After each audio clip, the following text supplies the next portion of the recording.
नमस्कार दोस्तों, स्वागत है आप सभी का इस चैनल के एक और नए वीडियो में। और आज हम बात करेंगे ये जो दवाई है 10 गोलियों की स्ट्रिप लेट्रोजोल टैबलेट, पास से देख सकते हैं आप, letrozole tablet USP 2.5 mg letrozole, ठीक है, इसके बारे में बात करेंगे। ये जो एक ऐसी दवा है जो महिलाएं ब्रेस्ट कैंसर यानी स्तन कैंसर से जूझ रही महिलाओं के लिए ये एक उम्मीद की किरण बन सकती है। ये जो टैबलेट है लेट्रोजोल 2.5 mg, ठीक है। और अगर आप या आपके किसी अपने को ब्रेस्ट कैंसर है और आप पोस्ट मेनोपॉजल स्टेट में हैं, तो ये जो वीडियो है आपके लिए बहुत ज़रूरी है, बहुत इम्पोर्टेंट है। इस वीडियो में हम बताएंगे ये दवाई जो है वो कैसे काम करती है, ब्रेस्ट कैंसर में ये कैसे मदद करेगी ठीक करने में ब्रेस्ट कैंसर को। मेनोपोज, पोस्ट मेनोपोजल, ये जो शब्द आप सुन रहे हैं ये क्या होते हैं, इनके बारे में भी अपन पूरी बात करेंगे, ठीक है। ये जो दवाई है लेट्रोजोल, है ना, लेट्रोजोल जो है, अगर मैं इसके बारे में हल्का एक ब्रीफ इंट्रोडक्शन दूं तो ये जो दवाई है ब्रेस्ट कैंसर के इलाज में इस्तेमाल की जाती है। इनफर्टिलिटी के इलाज में जो महिलाएं प्रेग्नेंट होना चाह रही हैं, बच्चा पैदा करने की कोशिश कर रहे हैं पर कंसीव नहीं कर पा रहे हैं किसी भी कारण, बस तो इनफर्टिलिटी से जूझ रही हैं, और वो महिलाएं जो क्लोमिफेन सिट्रेट, मैंने एक टैबलेट पे भी जानकारी बनाई थी, उस पर रिस्पॉन्ड नहीं कर रही हैं, उसका वो जो दवाई क्लोमिफेन है उससे उनको आराम नहीं मिल रहा है और वो इनफर्टिलिटी से जूझ रही हैं।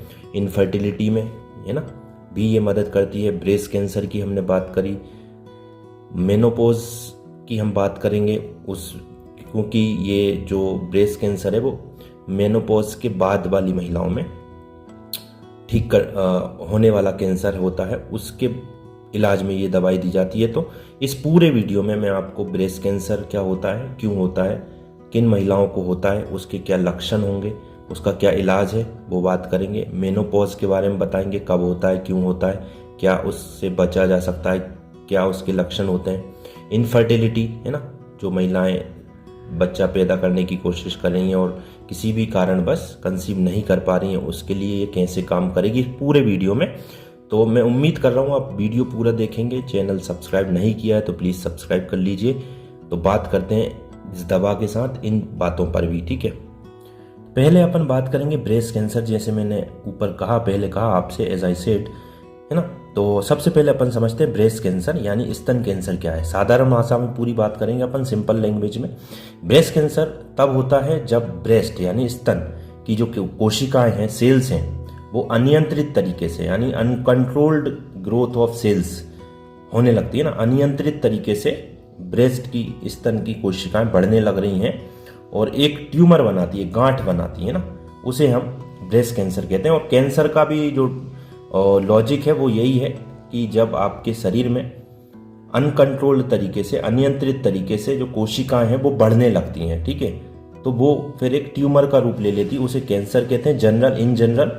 और अब आज हम बात ब्रेस्ट कैंसर की कर रहे हैं, महिलाओं से जुड़ी बात कर रहे हैं। तो ब्रेस्ट कैंसर में क्या होगा कि ब्रेस्ट में, स्तन में जो कोशिकाएं हैं वो अनियंत्रित तरीके से बढ़ने लगती हैं, ठीक है। मेडिकल टर्म में से मैलिग्नेंट ट्यूमर कहते हैं ना। ये जो ट्यूमर ब्रेस्ट के टिश्यूज में होता है ना, ब्रेस्ट के टिश्यूज में होता है ये जो ट्यूमर है, जैसे डक्ट यानी जो दूध की नली होती हैं, नलिकाएं होती हैं, उसमें हो सकता है।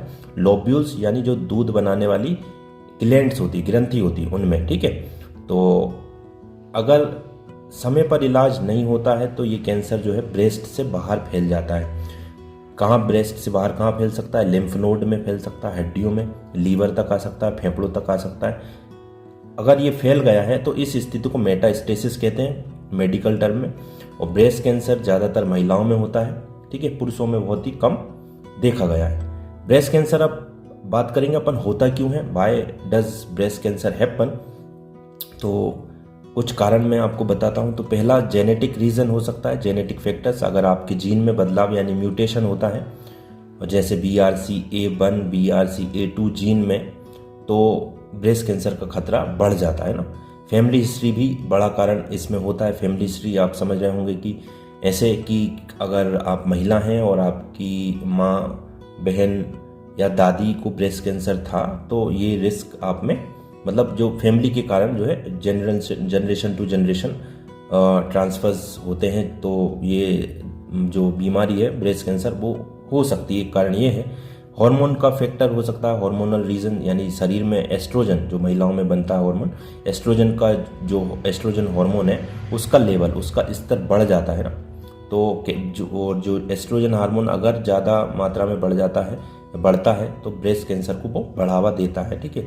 और जिन महिलाओं के जल्दी पीरियड शुरू नहीं हुए, जिन महिलाओं के जल्दी पीरियड शुरू हो गए हैं, यानी अमूमन जो नॉर्मल एज होती है 12 साल के बाद में और 55 साल तक अप्रोक्स मतलब 50 से 55 साल तक रहता है पीरियड का, मासिक धर्म का समय।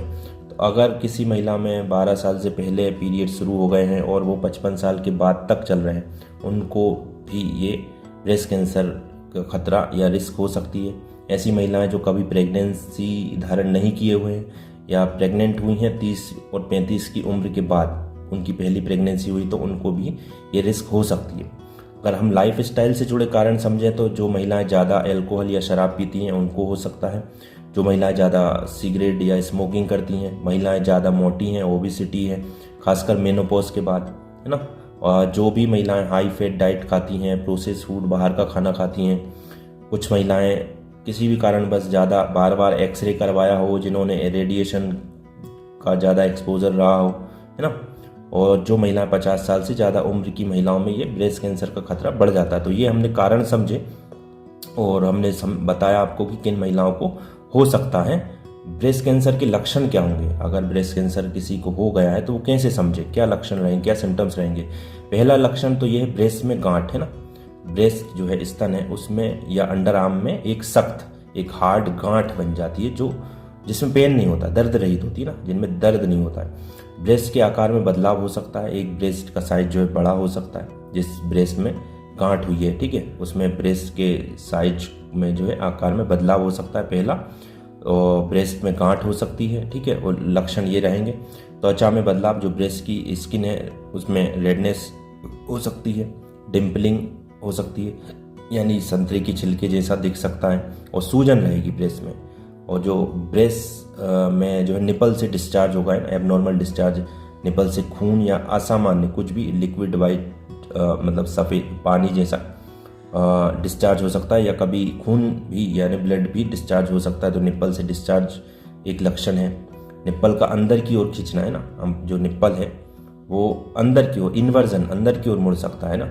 और दर्द की बात करें तो जो ब्रेस्ट या अंडर आर्म में लगातार दर्द हो सकता है, जो दर्द है वो पीरियड से जुड़ा नहीं हो सकता। तो ये लक्षण ये आपको देखने को मिलेंगे।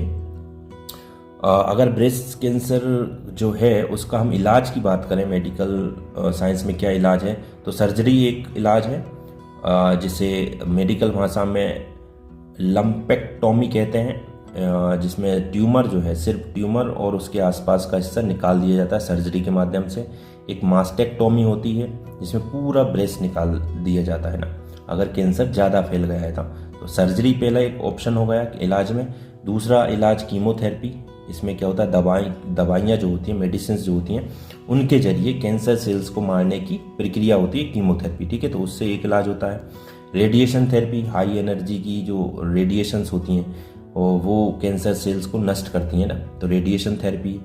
हार्मोन रिप्लेसमेंट थेरेपी में ये टैबलेट जो हम बात करें, इसका आप तर्क समझेंगे मैं आपको क्यों ब्रेस्ट कैंसर पढ़ा रहा हूँ, ये दवाई से संबंधित है, इसलिए अपन अभी आगे मेनोपॉज की भी बात करेंगे वीडियो में, तो आप वीडियो छोड़ के ना जाइएगा, ठीक है। तो ये जो दवाई है ब्रेस्ट कैंसर वाली महिलाओं को देते हैं, इसलिए आज अपन इस विषय में बात कर रहे हैं। तो ये इलाज हमने बात कर ली, ब्रेस्ट कैंसर हमने आपको पूरा समझा दिया। अब आकर अपन बात करेंगे मेनोपॉज, क्योंकि ये दवाइयाँ जो है मेनोपॉज के बाद में जो महिलाओं को ब्रेस्ट कैंसर हुआ है उनके लिए बहुत ही ज़रूरी है, इसलिए हम आज इस दवाई को लेके आपके बीच में आए हैं।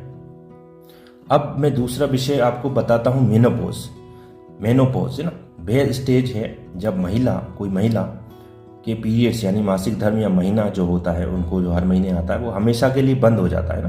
पीरियड जो है हमेशा के लिए बंद हो गई किसी महिला के, उस स्थिति को मेनोपॉज कहा जाता है। मेडिकल टर्म में जब कोई महिला लगातार 12 महीने तक पीरियड्स जिसको नहीं आए, तो उसे जो है डॉक्टर मेनोपॉज मान लेते हैं। ठीक है, कोई महिला जिसे 12 महीने लगातार पीरियड्स नहीं आए उसे मेनोपॉज हम कह सकते हैं। कब होता है, उम्र की हम बात करें, आमतौर पर 45 से 55 की जो उम्र होती है महिलाओं में, उसके बीच में ये होता है। ज़्यादातर महिलाओं में 50 के आसपास ये देखने को मिलता है ना। और इसके बाद में जो होते हैं कि महिलाओं को पीरियड्स जो है दोबारा शुरू नहीं होते हैं ना। जो ओवरीज है, अंडा से है, अंडे रिलीज करना बंद कर देती है। ठीक है, मेनोपॉज का कारण तो बहुत ही सिंपल है। अगर हम कारण की बात करें तो एक बायोलॉजिकल, एक नेचुरल प्रोसेस है, क्योंकि ये एक उम्र के बाद में जो है, क्योंकि क्या होता है, हर महिला जन्म के समय उसकी ओवरीज जो है उसमें एक निश्चित संख्या में अंडे, जो एग्स होते हैं वो होते हैं ना। ओवरीज में एक निश्चित मात्रा में, एक निश्चित संख्या में अंडे होते हैं। जैसे जैसे उम्र बढ़ती है महिलाओं की, ये अंडे जो है धीरे धीरे खत्म होने लगते हैं ना। और ओवरीज जो है एस्ट्रोजन और प्रोजेस्टेरोन हार्मोन बनाती है ना। एक जो अंडा से, अगर हिंदी में कहें, अंडा से जो है महिलाओं में एस्ट्रोजन और प्रोजेस्टेरोन हार्मोन बनाती है, जो पीरियड्स को रेगुलेट करते हैं। 40 की उम्र के बाद जो है ओवरीज जो अंडा से है वो हार्मोन उससे कम बनने लगते हैं, कम बनना शुरू कर देती है। जिससे जब हार्मोन लेवल जो बहुत कम हो जाते हैं तो पीरियड्स फिर जो है इरेगुलर होने लगते हैं, अनियमित होने लगते हैं और फिर धीरे धीरे आखिरकार बंद हो जाते हैं। ठीक है, अगर हम बात करें लक्षण की, सिम्टम्स की महिलाओं में, और मेनोपॉज के लक्षण क्या हो सकते हैं, उनको कैसा लगेगा। अगर पहला लक्षण हम बात करें, हॉट फ्लैशेस, इंग्लिश में हॉट फ्लैशेस कहते हैं, हिंदी में अगर हम बात करें, अचानक से गर्मी लगेगी ना। अचानक से महिलाओं को गर्मी लगती है, पसीना आने लगता है, खासकर रात में। और वो जो गर्मी है, जो पसीना है, वो इतना ज़्यादा होता है, जैसा आप देख रहे हैं, कपड़े गीले हो जाते हैं। ठीक है, उसमें तो ये हॉट फ्लैशेस इंग्लिश में होते हैं। तो अचानक गर्मी लग रही है, बहुत ज़्यादा गर्मी। ठीक है, अगर इसे इंग्लिश में मेडिकल टर्म में वेसोमोटर सिम्टम्स कहते हैं। तो पहला जो लक्षण है वो आपको ज़्यादा गर्मी लगेगी। मूड स्विंग्स होंगे, है ना। मूड स्विंग्स में चिड़चिड़ापन, उदासी, डिप्रेशन रह सकता है, लगता है महिलाओं को। नींद की कमी, इस स्थिति में, इस एज में जब महिला पहुंचती हैं तो रात में उनको नींद नहीं आती है, जिसे इंसोमेनिया इंग्लिश में कहते हैं। तो नींद की कमी, योनि में सूखापन, जिसे वेजाइनल ड्राइनेस कहते हैं, है ना। तो महिलाओं में जो है योनि में ल्यूब्रिकेशन यानी चिकनाई की कमी होती है, जिससे वेजाइना जो है ड्राई होने लगता है, सूखापन रहने लगता है, जिससे के कारण जो है संभोग के दौरान, इंटरकोर्स के दौरान, सेक्स के दौरान दर्द हो सकता है। तो वेजाइनल ड्राइनेस एक लक्षण हो सकता है। वजन बढ़ सकता है, मेटाबॉलिज्म, क्योंकि धीमा होने के कारण महिलाओं में इस स्थिति में वजन बढ़ने लगता है। हड्डियां कमज़ोर होने लगती हैं ना, एस्ट्रोजन की कमी हो रही क्योंकि, तो हड्डियां कमज़ोर हो सकती हैं। ऑस्टियोपोरोसिस का खतरा बढ़ जाता है, एक लक्षण ये है। अनियमित पीरियड, जैसे हमने बात करी, मेनोपॉज से पहले पीरियड्स जो है अनियमित हो जाते हैं, इरेगुलर हो जाते हैं। ठीक है, तो ये लक्षण महिलाओं में मेनोपॉज वाली अवस्था में दिखते हैं ना। अगर हम बात करें, कोई महिला है इस स्थिति में आ गई है, ये लक्षण उन्हें दिख रहे हैं, तो इन लक्षणों को कैसे मैनेज कर सकती है, क्या कर सकती है, लाइफ स्टाइल में चेंज क्या कर सकती हैं। हॉट फ्लैशेस यानी ज़्यादा गर्मी लग रही है अब महिलाओं को इस स्थिति में, क्योंकि वो तो लगनी है, क्योंकि बायोलॉजिकल प्रोसेस है।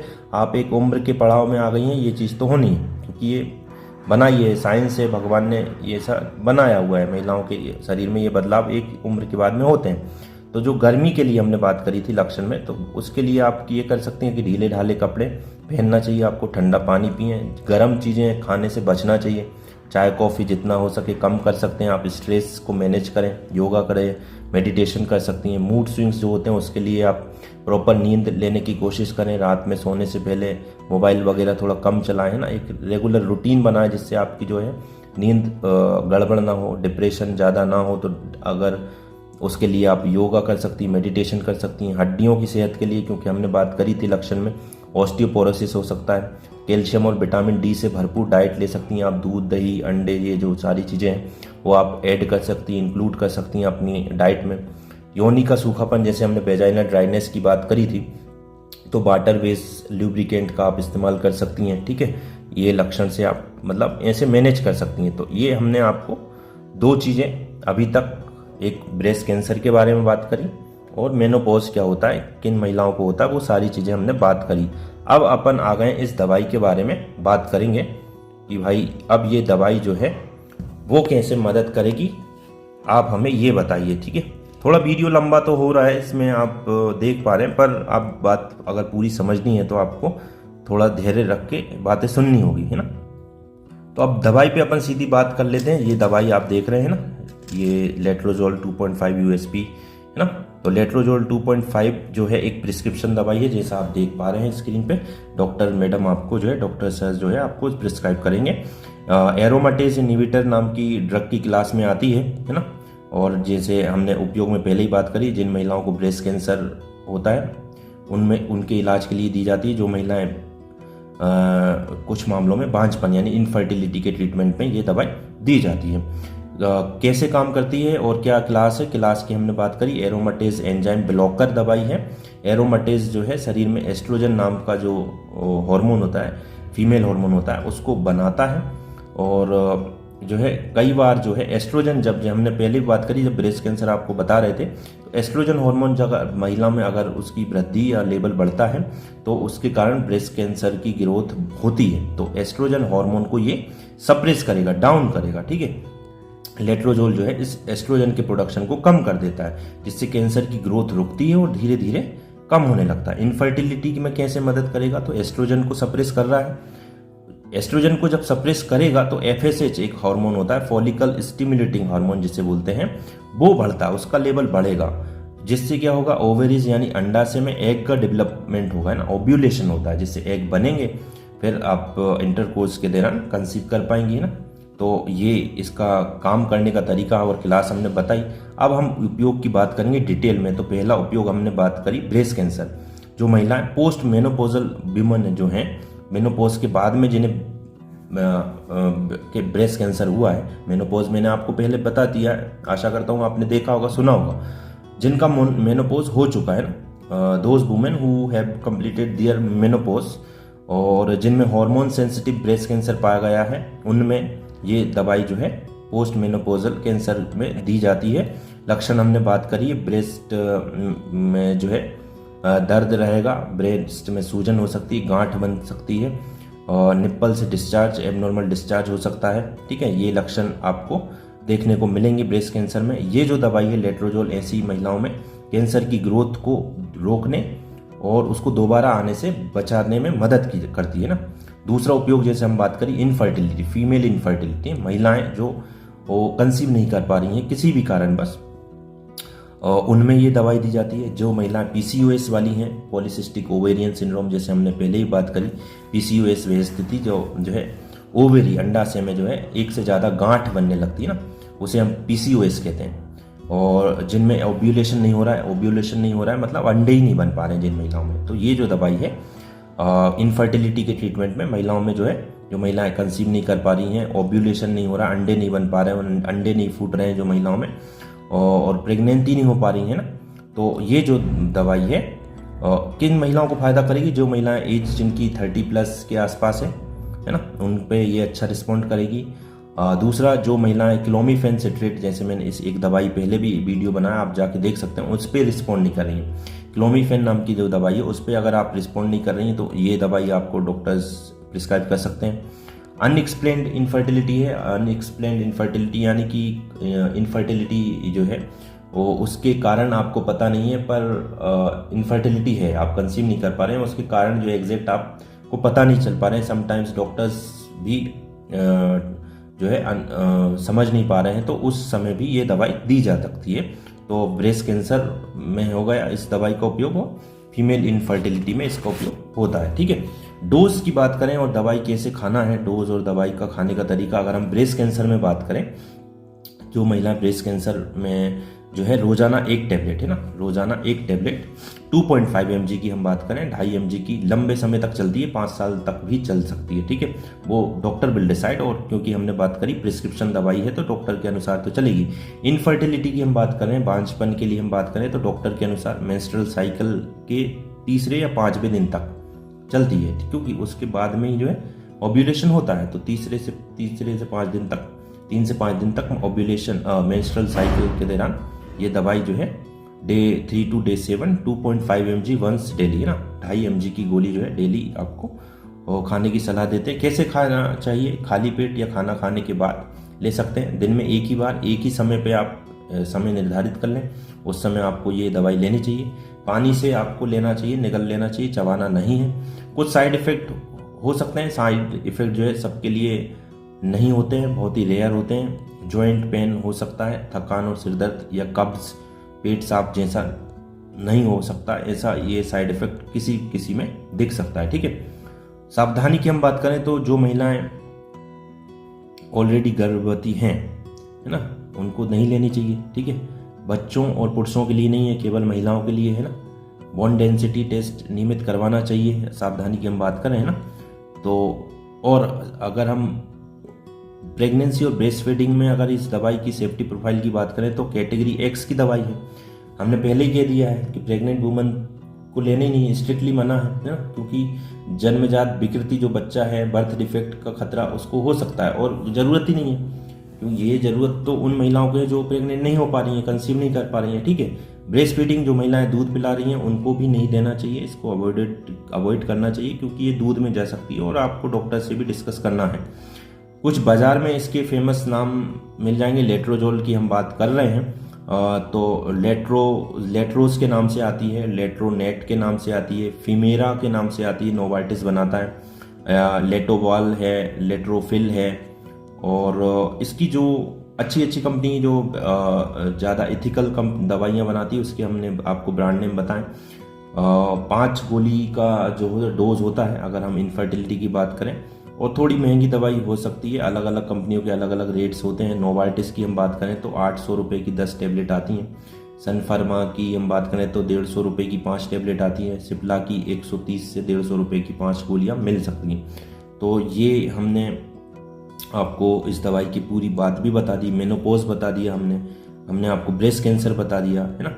तो इसका जो है सभी जानकारी हमने इस वीडियो में इंक्लूड कर दी है। वीडियो थोड़ा लंबा हो चुका है, आशा करते हैं आपने वीडियो पूरा देखा है। सब्सक्राइब नहीं किया है तो प्लीज़ सब्सक्राइब करें और ज़्यादा से ज़्यादा शेयर करें। धन्यवाद।